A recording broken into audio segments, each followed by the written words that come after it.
Well, hello everybody, and welcome back to my channel. This is Mark Turi, and as I always start off by saying, please like this video if you haven't already, and please consider subscribing to my channel if you haven't already.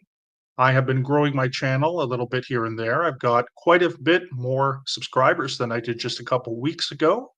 I'm currently standing at 644 subscribers as talk right now, and I'd like to also get my watch hours up. I think I'm somewhere around 540. I would like to get to the 300 watch hours, public watch hours, so that I can start having memberships, so I can give back to you guys who have been and you all that have been, here since August. And then I can also receive things like super chats, which I think would be kind of cool. Of course, you're not obliged to do so, or you're not obligated to do so, but it would be interesting, I think.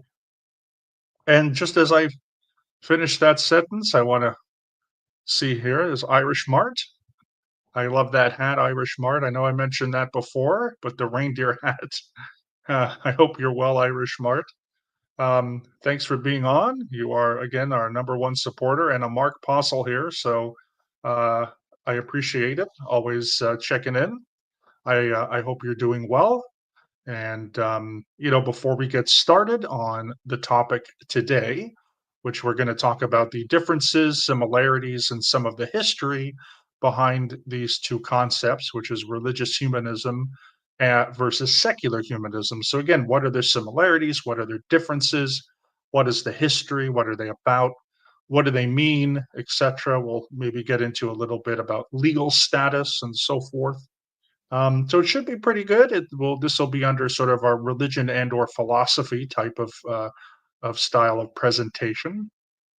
I also want to make a note before we get on to the sort of small talk section and the other section where we talk about stuff going on, is that this did win the poll when I made the thumbnail and I made the link for this presentation or our live, which was last evening, so Saturday evening. And if you go to the channel, to my channel now, um, yesterday, so last evening around this time, actually, I did a video with Clearwater Chad, where we did, of course, a Griff Calzone, Pete Panzerotti one-on-one debate, which I love doing them. They're really really fun. And then I did the link and I made the thumbnail for this, and then of course just a few hours ago, maybe an hour ago, I logged in and I saw that actually the other um, the biblical criticism versus biblical literalism, or biblical criticism versus biblical literalism had actually won.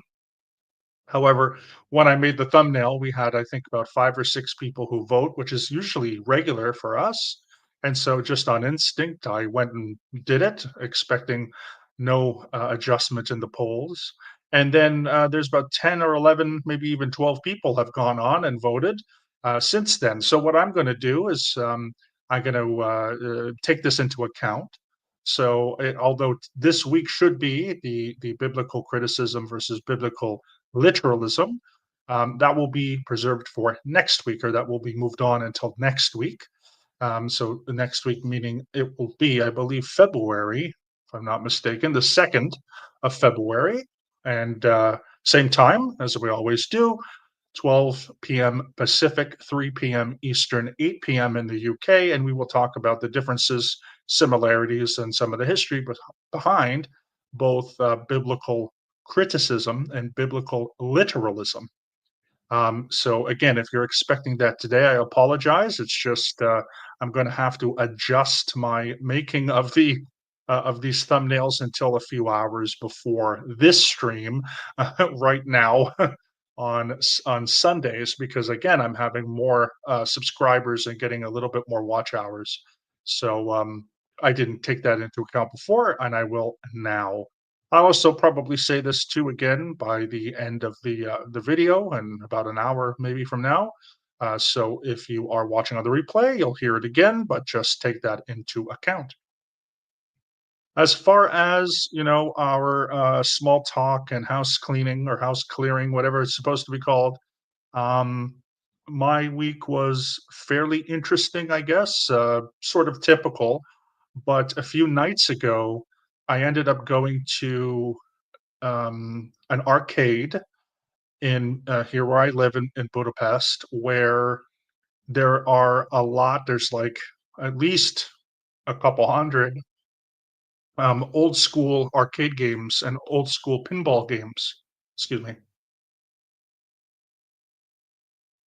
and they go anywhere from I don't know, the 40s and 50s, made out of like wood, into like pinball machines and stuff that were literally from like a couple years ago. So they had like a John Wick, that movie with Keanu Reeves. They had a John Wick pinball machine, and I never have not played pinball since I was a teenager. So I haven't played pinball in at least 20 to 25, 30 years. I guess the last time maybe I was in college actually, so maybe 20 years. And it was really interesting to see these within the past 10 years, to see like brand new pinball machines. They're all very digitized, but they still have the pinball and everything. And it was actually, it was really, really fun. And so I got to play on pinball. I got to play the Twilight Zone pinball machine, of course, Dracula, Ghostbusters, Simpsons, Terminator 2. I mean, they had so many, South Park, John Wick, um, oh gosh, the Swamp Thing. So it was really fun, and then I got to play some old ones, which were again like made out of wood that would probably be at least from the 50s, 60s, 50s, or before. I don't even know.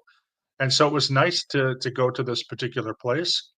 It was a flat fee, which was really cool. So it ended up being around maybe around 14 or 15 American dollars. So probably, I guess, around maybe 12, 13 euros, and probably about $18 Canadian. And you get unlimited play. And the machines, you don't have to put quarters in. You just punch a start button, and then it automatically comes out. But as far as arcades, I had the original Space Invaders. There was Street Fighter 2. There was Mario, Super Mario Brothers, and my favorite game of all time was this X-Men video game, which they used to have at the local bowling alley in the town where I grew up, which had, I think, 6 different controls because they had the joystick and they had, I think, 3 buttons. And then they had like Storm, Colossus, Wolverine, Cyclops. So they had about 6, and it's like a big one. And I just was looking at this thing. I was like, oh my God, I have to play this. So I played that. I played Wolverine, who's Canadian, by the way, and played that for a bit, and played some old Terminator 2 games with the gun. It's like an Uzi. Anyway, I was just loving it because I just remember these games from the 90s to the 2000s, and it was just so much fun. So I will probably go back there and enjoy myself on some retro games and some new ones too. Yes, we do have a Mark Postle here. Pete, you are Peter. I don't have the order yet for the Mark Postles. As I said, it's just because of, not only because of favoritism, but also because of pragmatism. Clearwater Chad was the very first subscriber of this channel. He was also the first one of my previous channel, because if you guys don't know, I had a previous channel before. 2 years ago, it was taken off for some stupid reason, and now I'm back. Thankfully, it's been good. So I'm not doing whatever I didn't think that I was doing before, and it's all good now. So he's number one. Joe is number two because we've been talking the longest, and then after that, from 3 to 12, I haven't really put it in the order, but Pete, you're definitely somewhere between 3, 4, or 5. Irish Mart is up there too. I'm sure she's probably number 3. And Peter, maybe we'll make you number 4, and then we'll go from there. But you definitely are reporting. I definitely appreciate you being here along with Irish Mart.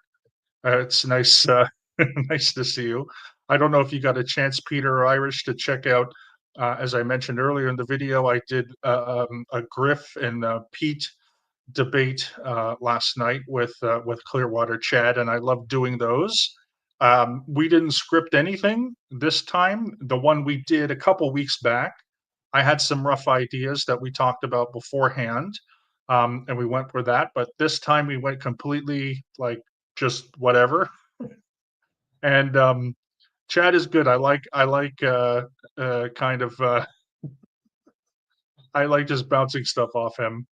He was in the chat. Yeah, Pete, you know what? Now that you said that, I do remember you yeah, I do remember you there. Okay.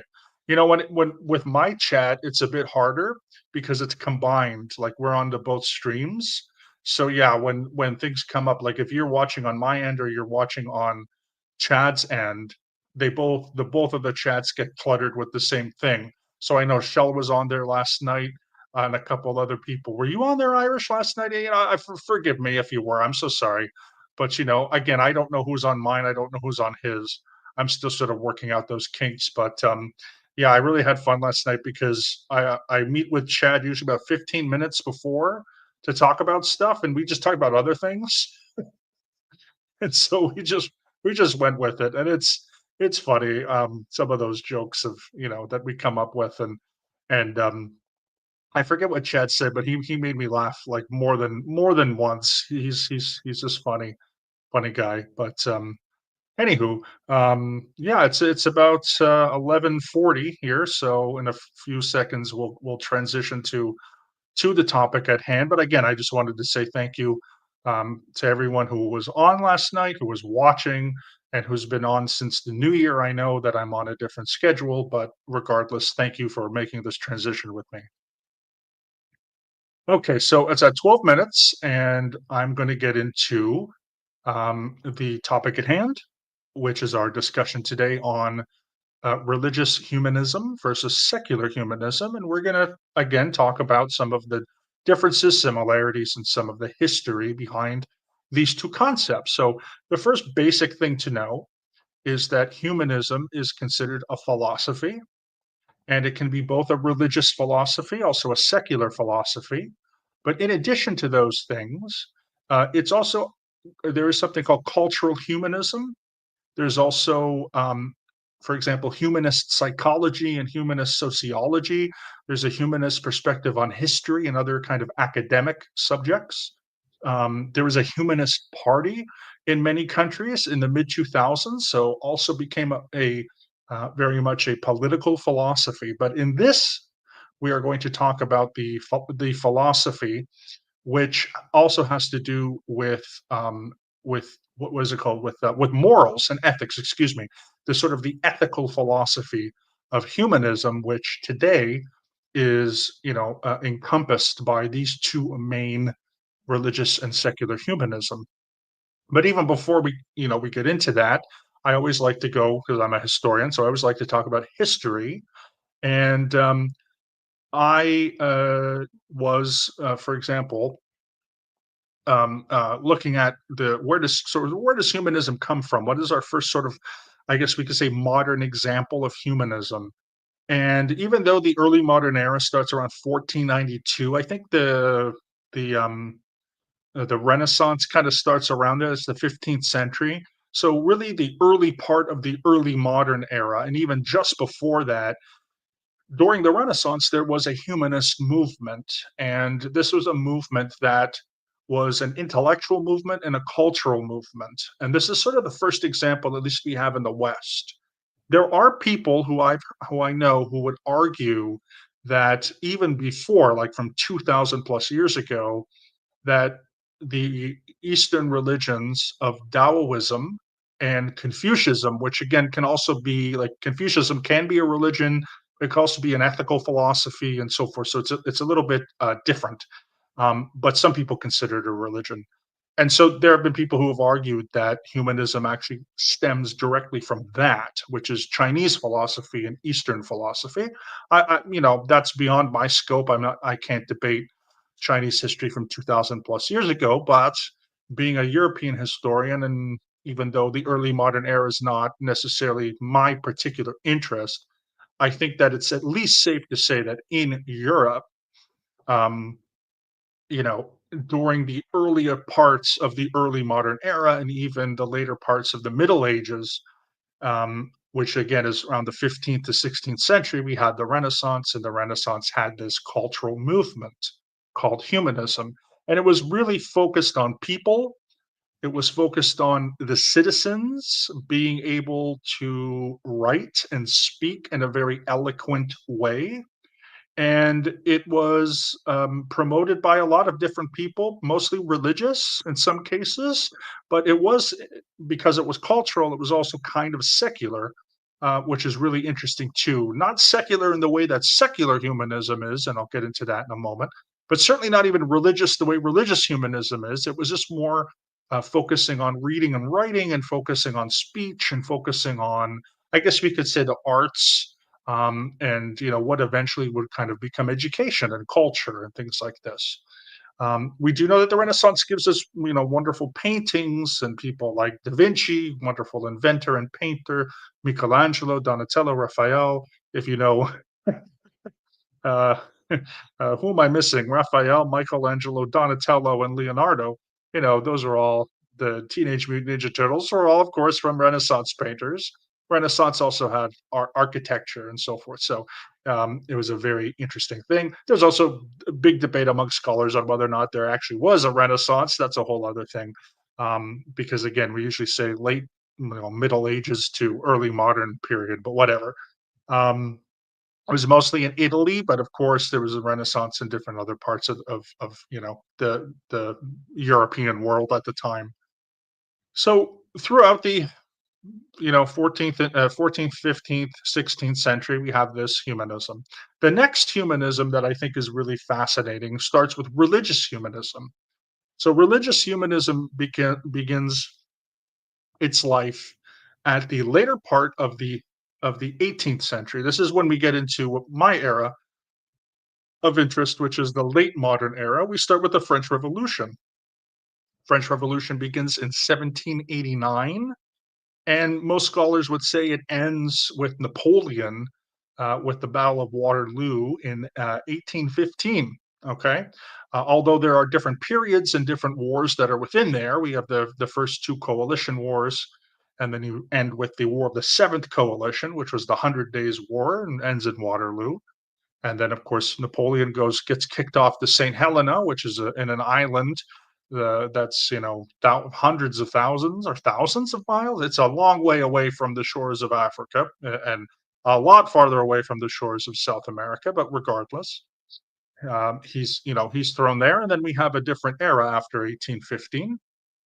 But this Napoleonic French Revolution era is very interesting. One of the things that's also interesting is that there were many people who were both atheists and deists. So, of course, for those, I've discussed these terms before, but atheism dictionary definition is the someone who believes that there is no God. They have many different types, including people that have a strong belief that will say there is no God, and then there's people that have what are called more mild atheism, which is they lack belief in a God. And then deism is generally the idea that God exists but doesn't interact with the universe. So there's more of an impersonal God that interacts more in nature than they do with humans. And so they rejected things like revelation and what they call revealed religion. So religion that was based on revelation. So they had more of what they call the natural religion. And this is kind of where, things like religious humanism sort of starts, because I believe it was in 1793, the revolutionaries were able to take over the Notre Dame Cathedral, and they turned the Notre Dame Cathedral into what they called the Temple of Reason. And this was like supposed to be an atheist kind of religion or an atheist congregation. And this then eventually became what was called, I believe, the cult of, or they call it the Tower of Reason. The organization was called the Cult of Reason, and then I believe they changed it to the Cult of the Supreme Being when I think it was Robespierre took over that. Eventually, of course, they were retaken by the Catholic Church, and then Napoleon and his descendants reestablished the Catholic Church, which is still popular today, obviously in France, not as much as it used to be, but it still is. And the Notre Dame Cathedral is obviously still affiliated with the Roman Catholic Church. But there were attempts to make atheism and deism into organized religions. And although atheism and deism are theological stances, they were trying to make something else. And so they were trying to make religions being either like focusing on people, focusing on liberal ideas, or focusing on nature, things other than a sort of a supernatural God. And certainly they were against the clergy, especially the Catholic clergy and the establishment clergy that had authority not only over individuals, right, but also the government and the state. Okay, so this is sometimes called anti-clericalism. It sounds a little weird because when we think of a cleric, we might think of a clergy person, like in D&D, Dungeons and Dragons, you play a cleric, you're basically playing a clergy, but also a clerk. That's kind of someone who works in an office. Like you're against people who work in offices or something. But that is not it's not what that means. It means to be against clerics and clergy, especially having authority over religion, over government. Excuse me. And we could also say that the first Protestants, certainly Martin Luther, was anti-clerical, at least to the Catholics in Germany when he was, doing his thing. And so this would then evolve. These ideas were planted, in the, during the early parts of the French Revolution. And the next step was also came in France was an organization which was called the Fellowship of Humanity. And this was something that was established. Now, actually, no, excuse me. I'm sorry. I went a little bit far ahead. The second was in the 1850s in France. There was an idea called positivism, which was founded by a French sociologist who's considered one of the founding fathers of sociology. His name is Auguste Comte. And Auguste Comte created this humanist kind of secular religion in order to try to replace it, I guess, replace the established religion. And he called it positivism because he believed that they would be focusing on the more positive aspects of life. That church and things like this focused on negatives. They focused on things like death, and it was kind of a downer. And so he was going to focus on the positive things, which is living in the now and so forth. It was kind of materialistic again. They didn't really have many subscribed spiritual beliefs, but it was at least an attempt to bring people together. After that point, this is when we get into groups like the Fellowship of Humanity. Pardon me again, a little bit dry in my apartment, so forgive me. The Fellowship of Humanity begins, I think, around the 1860s, 1870s in England. And again, it's a religious humanist organization. So what they're going to all have in common, because I'm going to talk more when we get to the United States, but essentially what these European congregations had in common was that they didn't have what is called an espoused belief in God, but they were still considered a religion. And why they were considered a religion was because they did similar things and they acted like a religion. So, for example, they had services, they might have had celebrations, they may have had clergy. I remember when we talked with the Nerdy Bunch back when I talked about religious studies. I did this whole thing on religious studies. The video is up on my channel. And in the 1970s, and again, we're gonna, skip ahead. I am gonna go. I should say I'm skipping ahead now, but we are going to go back 100 years in a moment.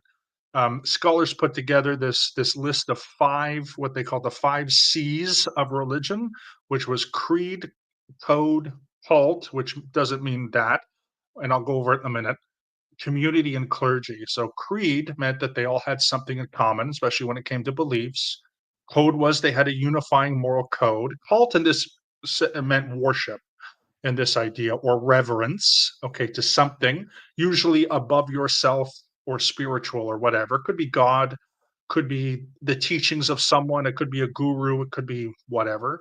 And then, of course, a community meant Sunday services or weekly services, funerals, baby naming ceremonies, weddings, etc., christenings, quote unquote, and then of course clergy. So you had to, ordain group leaders, and so why they were considered religions at the time was because they had those things. And we can argue whether or not they had, quote unquote, cult or worship. Some people argue that humanists have deified humanity, a concept of humanity, into a kind of transcendent, almost spiritual power. That's debatable among some people. That's accepted by others. But essentially, that's what it meant. So they knew, these individuals who were starting these groups knew that it was very, very socially accepted and popular, for example, to go somewhere on a Sunday morning. And so if you weren't religious, if you weren't Catholic, if you weren't Protestant, where would you go? So in Europe and then in America, as many Europeans would immigrate to America, specifically German Americans, and others, would bring those ideas across the pond from Germany, from France, and from England. And in America, there's so much religion, mostly Protestant, but the Catholics obviously have quite a lot of influence on certain, eastern cities, and obviously in the West, which as westward expansion started happening, and there was a Mexican American War. America got, more states in the West where Catholics that were formerly Mexican territory, and so on. And so in the 19th century, Americas would have what they called free congregations and the Free Religious Association and so forth. And these were mainly started by multiple groups of people, but the whole thing was is that it was commonplace, and it was commonplace and popular to go somewhere on Sunday morning, socially acceptable, etc. And those that didn't go to church, right? Those that were maybe atheist or deist or sometimes called free thinkers, agnostics, maybe humanists or what have you, it was very strange. And, a lot of people just didn't want the baggage. So the idea of religious humanism in America, as well as Europe, becomes a place where people generally of either no religious affiliation, or they were Christians, but they didn't fit in. Maybe they were nonconformists and didn't, really fit into other churches. And also Jews, Buddhists, Quakers, people of other religions, etc., and even, people of Eastern religions would at least be able to go somewhere for an hour on Sunday and say, like, yeah, actually, I go to a church. And then people would, they wouldn't necessarily bug you. And the whole point of this, though, is that it was non theistic. And I know that how I define non theistic, again, in a previous video on theological stances and secular philosophies, is that there are two forms of non theism. There are those non theists who believe in the concepts of pantheism, panentheism, and deism, which means that God is impersonal. God does not have a body. God does not answer prayers. Okay, as opposed to theism, which God usually does have a body and does answer prayers. So, and then some, and then there's different types. Okay, but again, I go through that in a previous video. But in addition to that, there's the idea of a non-theistic philosophy or religion which doesn't have an espoused belief in God. So it doesn't mean it can't be a religion. It's just a religion where some of its people may believe in God, but why are they gathering? So religious humanists gather because despite their beliefs, they usually focus on other things. So as we get into the late 19th and early 20th century, social justice becomes very popular, social reform becomes very popular, And because a lot of religious humanists were already politically liberal in the 19th century sense, many would start becoming socialists, social democrats, progressives, as those movements in by the 1920s become popular. And so instead of, for example, going into a church and doing one set of rituals, the rituals might be very light. Like, for example, maybe they lit candles instead of reciting prayers. They may have alternatives to that. For example, hymns. Some humanist groups, they still sing hymns, but the hymns are not as religious. They're maybe more cultural or spiritual, but they're not like straight from a hymnal from an established Protestant or Catholic church. So they have the appearance of a traditional religion. They have, a church, which means they may have a stage or an altar. They may not have any crosses or things like this, but they might have like candles. They'll have pews, they'll have, their hymnals. They might have the Bible in some cases, but they might have other books. And in this case, the minister is, up at the pulpit, they're not really preaching a sermon. It's more like they're giving a lecture. And that's because they know that there would be people of a wide variety of theological stances, from atheism, agnosticism, to naturalism, to Christians who are just very liberal and nonconforming, to even Jews and Quakers, and people who don't belong in established religion. And so they weren't exactly going to preach from the Bible. They weren't going to pick out verses from the book of John and talk about Jesus and then talk about Revelations.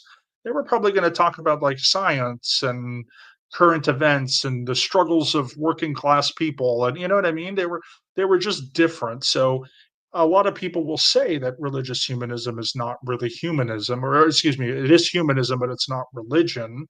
um, but the one thing is, as I know from taking like religious studies courses and history courses, is it's actually not that easy to define what religion is. And generally we define religion from the religion that we grew up in. So there's nothing to say that religious humanism is not a religion, it's just someone's opinion.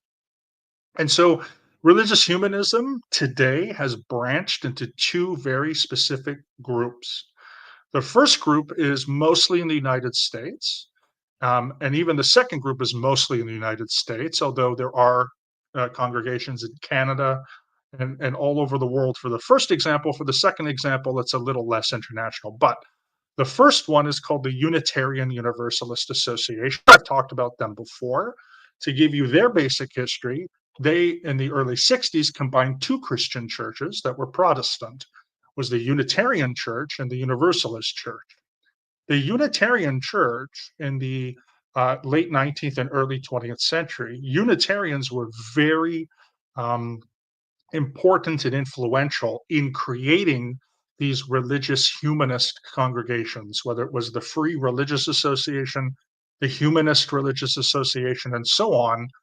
A lot of Unitarian ministers were involved in this, okay? And they started to take on this religious humanism. Now, originally, of course, a Unitarian is someone who believes that God is not a trinity, God is a unity. So in this case, they are Christians, but they're more like theologically like Jews, because we don't believe in a trinity. And it actually started in the also in I think like the 14th century in Transylvania, which is not too far from, of course, where I live, in the city of Torda. And it was called, back then, it was called Torda, and it was called the Diet of Torda, which you guys can look up. It's from 14 or 15 something. And it was very popular. Even to this day, there are still many traditionally Unitarian congregations throughout the Hungarian speaking world, particularly in Romania. And there's congregations around here in Budapest too, and other parts of Hungary and the Hungarian speaking areas of our neighbors. So Slovakia as well. And then the Universalists were a group of people who believed that everyone got into heaven They were Protestants, mainline Protestant, and they were Trinitarians. They exist today, but I think there's only maybe 10 or 12 actual churches, mostly in the United States. Obviously, when I say that idea that everyone gets rewarded with heaven, it was a very hard pill to swallow after the First World War and especially after the Second World War. So their numbers started to dwindle. And throughout the 1950s, the Unitarians and Universalists shared conferences. And eventually, in the early 60s, they came together, and they are not considered to be Christian anymore. They're considered their own new religion that really is defined by this religious humanism, because more than half of congregations and more than half of Unitarian Universalists will call themselves humanists. They also don't have a creed when it comes to God. So you will find atheists, agnostics, humanists, naturalists, skeptics, etc., free thinkers in the Unitarian congregations, but also Christians, Jews, Muslims, Hindus, Buddhists, those that practice a nature worship religion or an indigenous American religion, and others, and people who might just be deists or questioning or whatever. And it's very interesting because another part of that group is they're set up as what is called a congregationalist organization, which means every single church has their own autonomy. So there might be, for example, some Unitarian Universalist churches or congregations or societies or fellowships that are more Christian or more humanist or whatever. And that's why I say 50% of congregations more or more, and 50% of people and more in the UUA, so the Unitarian Universalist Association, are humanist. Okay. The second group is called the Ethical Culture Society. And this was started by a Jewish man named Felix Adler, who was a member of the Free Religious Association and went on to create the Ethical Culture Society. And they're still around. It's mostly in the United States. There's quite a few um, ethical culture societies in the Midwest and so forth. I believe there are a few in England, but I don't know if there's anything. I mean, there isn't any in Canada, or at least currently. So I think it's mostly in the US and the UK. I could be wrong about that, of course. There might be in other continents and countries. And they're called ethical humanism. And basically, they have their own sort of ethical philosophy and ethical stance, but they are religious humanists. Again, the thing with the creed is, um, they don't have a creed when it comes to God, so people have various kinds of beliefs and so forth. I'm a little less familiar with the Ethical Culture Society, only because I have been to Unitarian congregations in the past, quite a few of them. I enjoy them for the most part. I think they're really interesting. However, when COVID hit, I had always wanted to check out the Ethical Culture Society, and I did that in 2021, just a couple times because, of course, everyone was on Zoom. So when we think of something like religious humanism, in just a moment,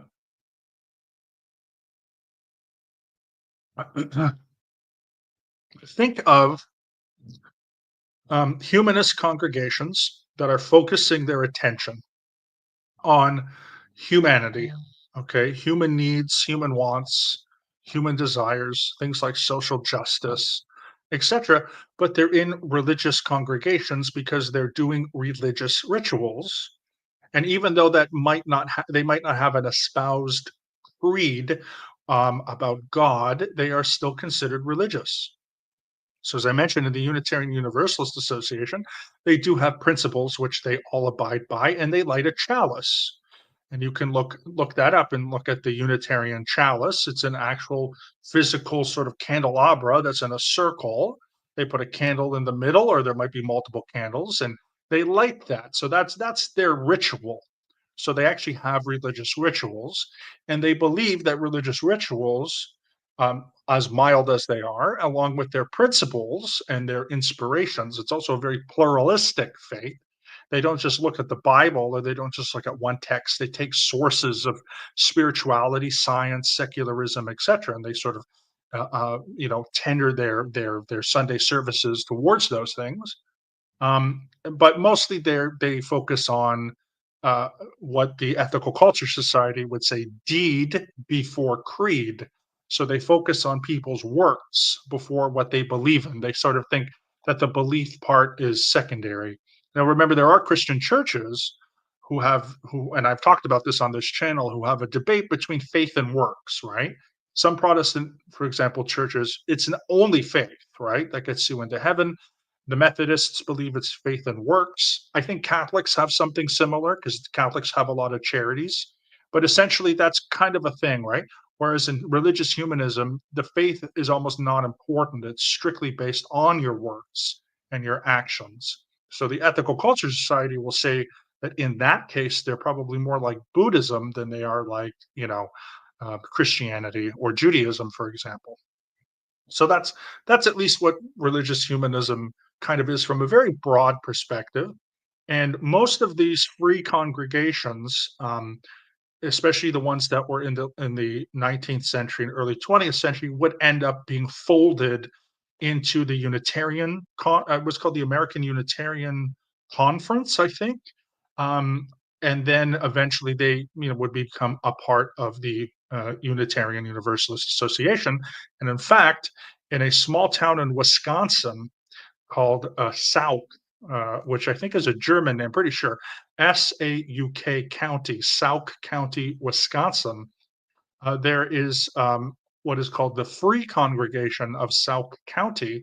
And of course, this congregation was started by German freethinkers that came over in the middle, of the 19th century, and eventually they became part of the Unitarians. Anyway, that's maybe some extraneous information, but I think it's interesting.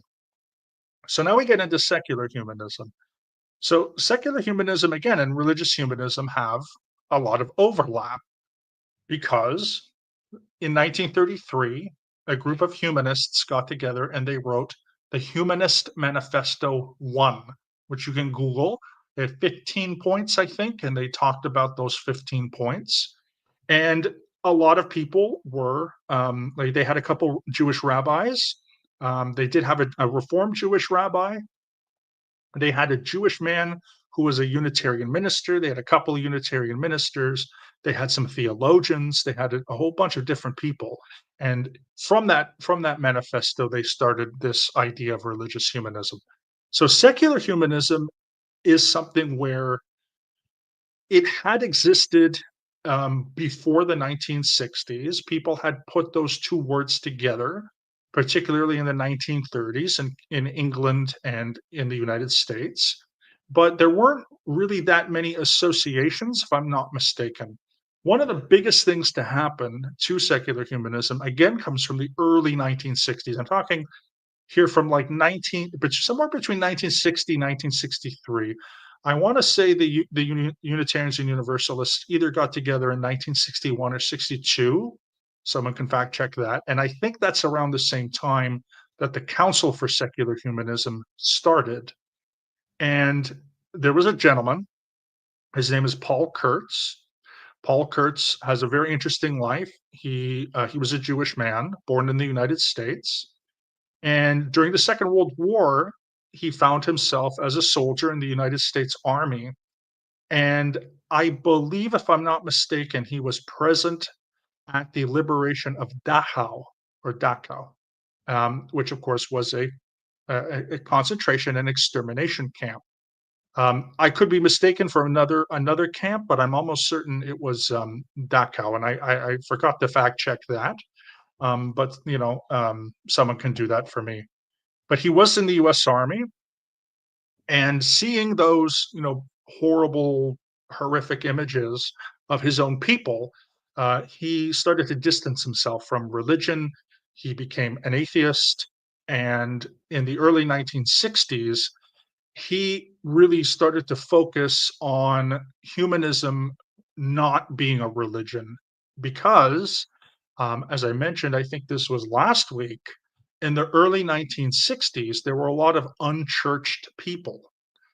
And it was very, very common, or starting to become more common, to raise children without religion, really in a uh, popular sense for like the first time, really in American history. That there was, and this had to do with, people coming back from the war, and the Cold War was starting, People were working more. There was more conveniences that were available to people, and so people, they stopped going to church, and there was a lot of atheist and agnostic families, and a lot of these people and these individuals gravitated towards this secular humanism. And so secular humanism is, in one sense, it's a form of humanism, like religious humanism. It's focusing not on the supernatural, but on humanity. It's focusing on reason and rationality rather than revelations or dogmas. But because in the early 1960s, it was quite popular to believe that science and materialism, in the philosophical sense, and naturalism was going to overtake religion. People like Paul Kurtz and many of his colleagues wrote the Manifesto Number Two, which I think came out like the 70s, excuse me. But regardless, the idea was to remove humanism from religious congregations and to stop doing religious rituals. So, in the sense, they still had their creed, they still had a code.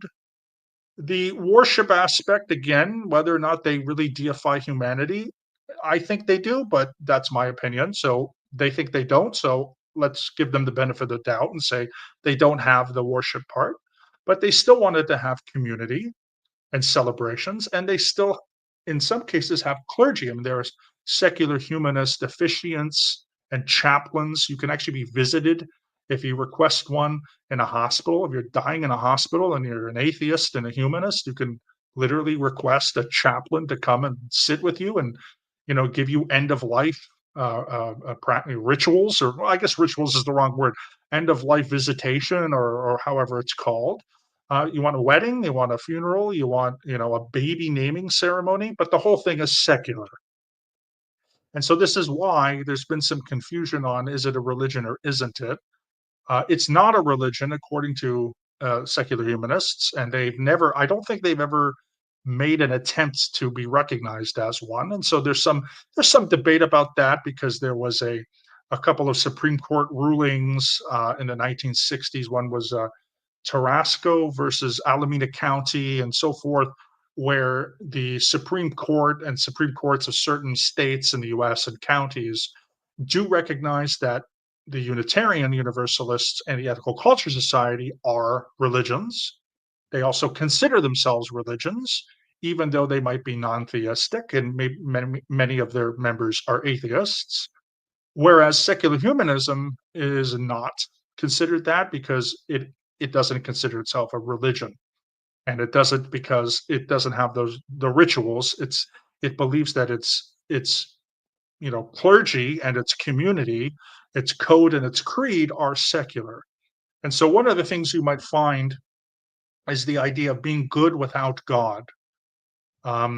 There was a 20 almost 20 years ago now, there was the rise of the new atheist movement around 2007, with what they called the Four Horsemen, which of course, who was Christopher Hitchens, Daniel Dennett, Sam Harris, and Richard Dawkins. Richard Dawkins' book from 2006, 2007, The God Delusion, was very popular. And they all of them are not just atheists. They're all secular humanists. So all of those four men. Christopher Hitchens has since passed, but the three that are remaining have gotten awards from humanist groups and so forth. And so even, for example, the code that secular humanists follow, which is scientific rationality and so forth, that creed, I should say, is secular. The code is to be good without God, so they consider that secular. But even their weddings, they consider secular. Their funerals are considered secular. So they're not focusing on anything with the supernatural, anything with God, any religious references. They're cleaning that out, but they're still having similar appearing actions or celebrations or festivals. And so this is where I think secular humanism can walk the line. And really, what the Dalai Lama said, I think around 20, 30 years ago, is something that I believe, is that secular humanism has all of the resources for being a religion. So even though it isn't one, according to itself, it has all the resources because again, they do have clergy, they do have community, and so forth. But again, this is where when we also talk about what's the difference between a cult, a new religion, an old religion, what is destructive, what is constructive. It has nothing to do with just God, because there are definitely religious humanists that are atheists. Um, you know what I mean? And yeah, it's just really fascinating that these things even exist. I think it's very creative. That's the one thing I always like to say to people, even if somehow you encounter a religion like Scientology calls itself a religion, but I would say it isn't one, right? I would say that it is one, but it's also destructive, whatever. um I think it's really interesting that human beings create. We create a lot of stuff. A lot of it is not good. I'm not going to say that it isn't good. That all of it is good. I mean, what Scientology does, they can have all the beliefs they want, but practically and pragmatically, they're doing a lot of harm. And yet they call themselves a religion. In some ways, one could take the view that when it comes to the original, let's call it genesis of those organizations, Scientology did not start off with a creed, a code, a cult, and again, I mean a worship, a community, or clergy. It wasn't until the 1970s that L. Ron Hubbard wrote the creed and code of a Scientologist. Then they started having Sunday services. They started having what they call the supreme being or the eighth dynamic. And of course, they started ordaining reverends, but that was 20 to 25 years after Scientology began. Secular humanism, on the other hand, started right away with these things. And so, again, what makes one thing a religion and something not, especially when at its founding, secular humanism had more resources for being a religion than Scientology had resources for being a religion, especially for 20 years. So these are just questions. Maybe there's answers to these that I'm not aware of or looking at. Certainly, I really want to say this is not a stab to anybody. I'm not trying to invoke any negativity or criticism. This is not obviously not personal attacks. I tend to, and this is my personal bias, I tend to know more about religious humanism. I tend to be a little up and down when it comes to secular humanism due to personal experience. I have found that I, as a person, prefer religious humanism to secular humanism. It doesn't mean that I don't like people that are secular humanists. Sometimes I have friends that are. They invite me to online, discussion forums. But I have a personal, excuse me, pardon me, I have a personal experience with a couple of secular humanist organizations that didn't sit well. So those are for personal reasons. But I begrudge nobody. I have no animosity towards anyone. Before I conclude here, because we still have a few minutes, and I will get to our start comments, I do want to mention the existence of what I might call secular churches. So in the UK and in Canada and America, there's two groups. One is called the Sunday Assembly, and the other is called the Oasis Network. And they are considered secular humanist. So, mostly people there are probably atheists, but they don't necessarily have to be. And there's a real need for a lot of people who, again, um, are almost kind of forming congregations the way the religious humanists did over 100, 150, 160 years ago, which is that there are people who are unchurched. They mostly grew up Christian, maybe Jewish, maybe Muslim, but mostly Christian. And they no longer believe in the Catholicism or the Protestantism or the Orthodox Church of their of their childhood or of their parents or whatever, but they still want to go somewhere on a Sunday morning. They want to bring their kids. They want to get morals to help them be better parents or better people. They want to sing.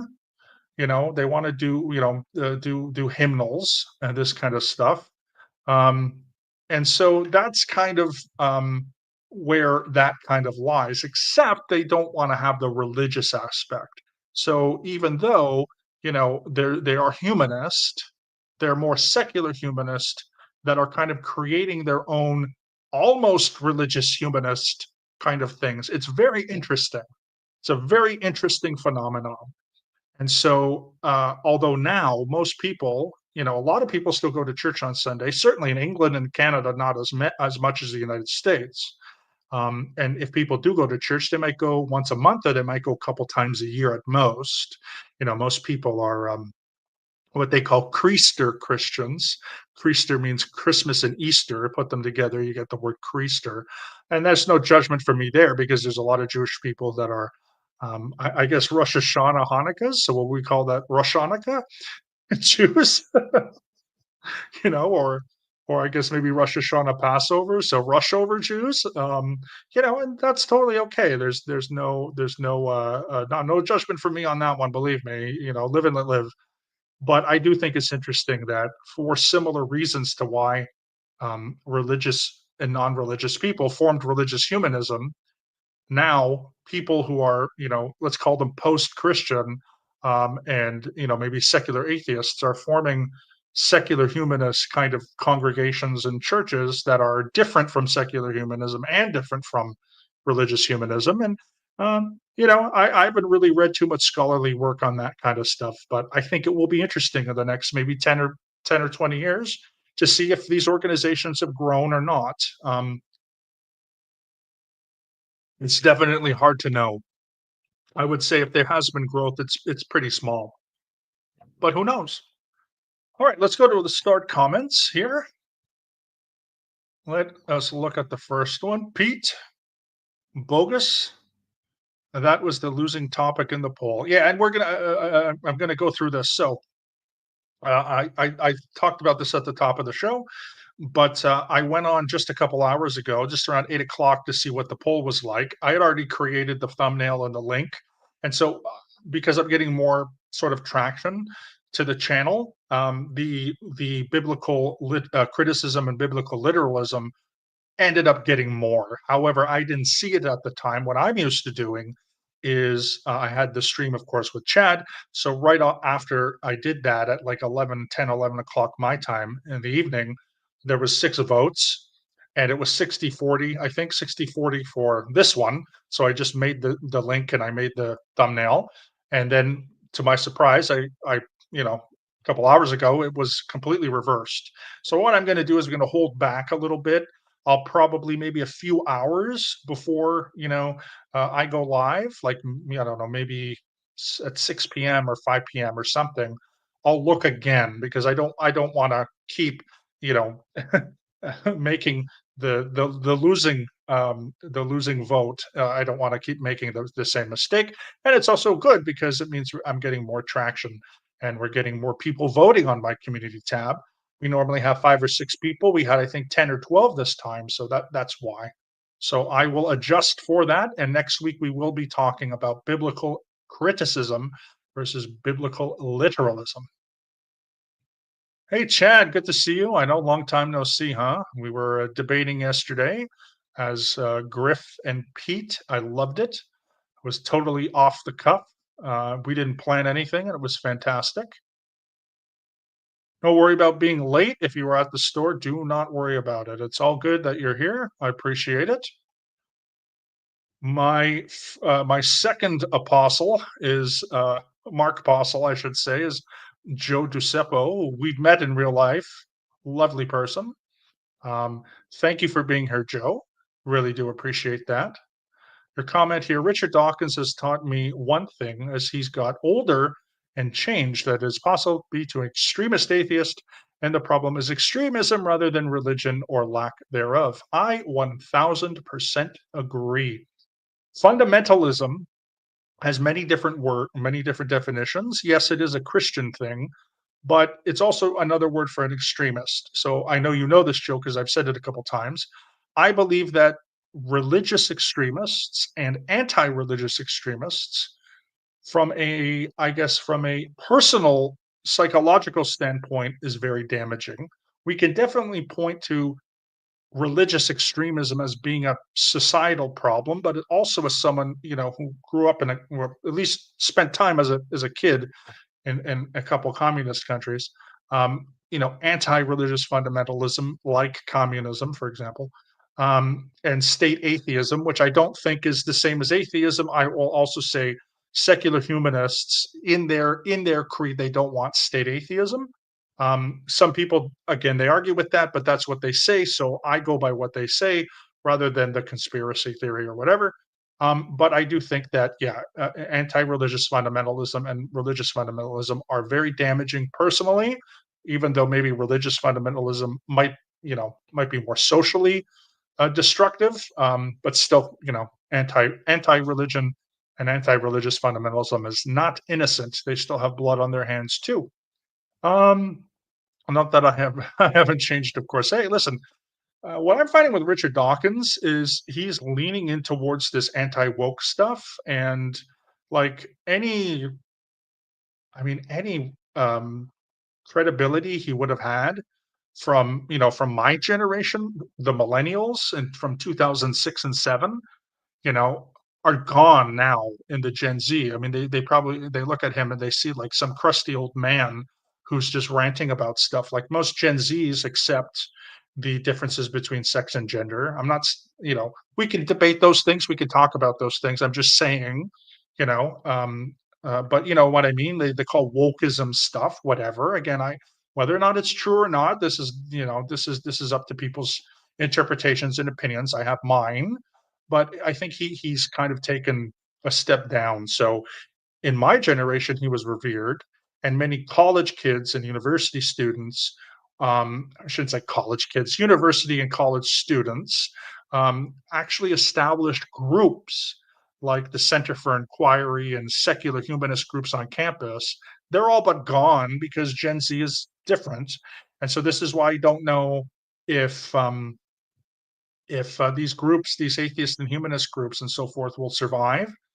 Who knows? I mean, maybe I don't even know if the religious humanists will survive. I don't even know if most religion, necessarily will survive outside of maybe Christianity and Islam. Who knows? But I'm just saying, I think it's mostly a millennial, Gen X, and Boomer type thing. I think from Gen Z onward, Gen Alpha, then what are called the Gen Betas are being born right now in January of 2025. It'll be interesting to see if they gravitate towards these types of groups and these types of figures like the Four Horsemen and so forth. And yes, you are a Mark Apostle. Again, these are all just my opinions. Although it's not my opinion that you're a Mark Apostle, you are a Mark Apostle, number two.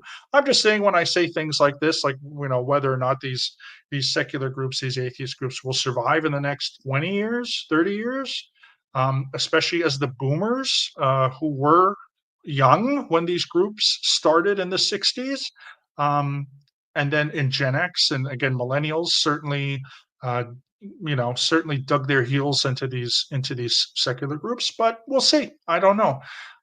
Sometimes I wish I was a religious scholar and I had more information on religious population and sociology of religion, but I am just a historian, and my history is late modern Central Europe, Jewish coexistence with non-Jews, which I can talk at length at. So again, they're my opinions. And when you said here, oh, Pete, yes, when you said no animosity towards Scientology, I didn't mean that. I'm sorry. First of all, I don't know if I'm a declared SP, to be honest with you. I've never seen my declare. And my friend Sabrina, who worked at the Scientology org in Berlin until like 2013, 14, 15, she never saw an SP declare. They would have known that because they would have had that. So who knows? Am I declared or not? I have no clue. But no, I meant and no animosity towards those who define their beliefs or their lack of beliefs as atheist, agnostic, humanist, free thinker, secular, non-spiritual, non-religious, non-believer, whatever, live and let live. I have no anger, no animosity towards those individuals. And even though I have had, I would say, more of a positive experience with religious humanist groups, same rule applies to secular humanist groups. Um, you know, certain things are for some people, certain things aren't for some people, and that's the only way that I can sort of put it into perspective, which is the secular humanist groups I just didn't like. Some people I didn't like, but overall,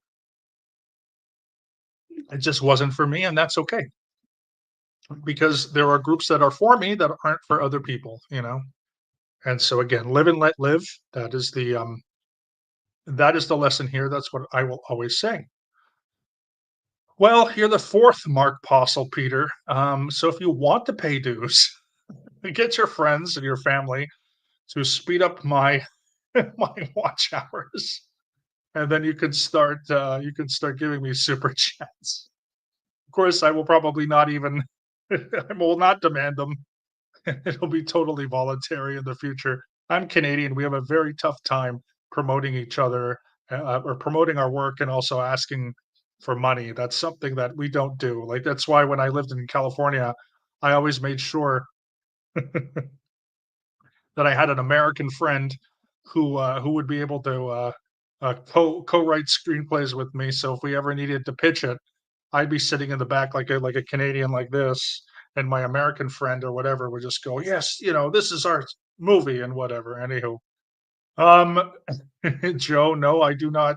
I do not. Will never, ever, ever scam all of you into buying cryptocurrencies or NFTs or that crap. But I do appreciate it. Although Turi tokens does sound pretty good. It does sound good. It does sound so good. Peter, in Scientology, everything starts with zero. So you do like class zero, grade zero, staff status zero. Um, so you know what? Maybe maybe you can be Mark Postle zero. Although then if you are Mark Postle zero, that's kind of defeating for you, right? Like you're zero. I don't want you to be zero. I think four is good. I think four is a good number. It's bad luck, I think, in Asia, but who cares, right? Hubbard, by the way, did not like Asian people. That's just a side note. I love them. I love everybody the same. So we do not we do not have Hubbard's horrible opinions on this channel. Um, Again, I just want to thank everybody. I will be back next Sunday, 12 p.m. in the Pacific time zone if you're in the US and Canada, 3 p.m. on the Eastern time zone, 8 p.m. in the UK, and we will be talking about biblical criticism versus biblical literalism because I know that eventually won the poll, and I will adjust in future episodes to make sure that the winner of the poll is what I am talking about rather than doing this little faux pas and talking about this. Although I do hope everyone found this to be interesting because I think a lot of people do not know that religious humanism even exists. I questioned and asked a lot of questions within secular humanist groups. I said, "You know about religious humanism?" Not many people did. And these were people that had been secular humanists for over 20 years. So it's very interesting to see, where people have their knowledge focused in on, and what people have gray areas on. I do too, by the way. So I'm on that list. I can focus my attention on a lot of stuff, but I still have blurry gray, gray peripheral visions on other stuff as well. So, it happens. We're all human, and that's the point of today's. We're all human because we're talking about humanism. Um, and yes, there is of course Buddhist humanism and secular Buddhism. Secular Buddhism is of course people who uh, take the teachings of the Buddha and then they remove the mystical elements. And some people do that also with Judaism and with Christianity.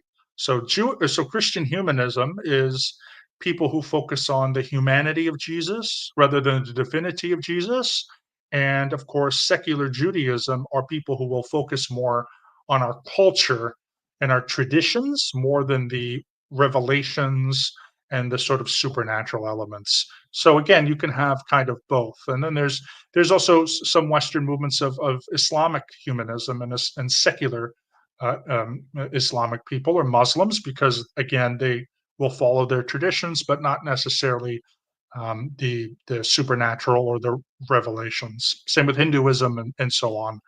But anyway, yeah, I appreciate that, Joe. Thank you, Joe, for being here. Thank you, Peter, for being here. Also wanted to thank Irish Mart, Clearwater Chad. I want to thank everyone who is watching this on the replay. Please, if you have any questions or comments, please leave them in the comments section of this video. I will respond to them as much as I can. I love responding to good questions, respectful questions, questions that don't name call me. I will do the time codes. So just follow those couple simple rules, and I love to have discussions. We had one. There was a poster who talked about stuff we talked about last week. It was very nice. It was very cordial, and I love doing that. So, in the meantime, in case I don't see you, good morning, good afternoon, good evening, and good night.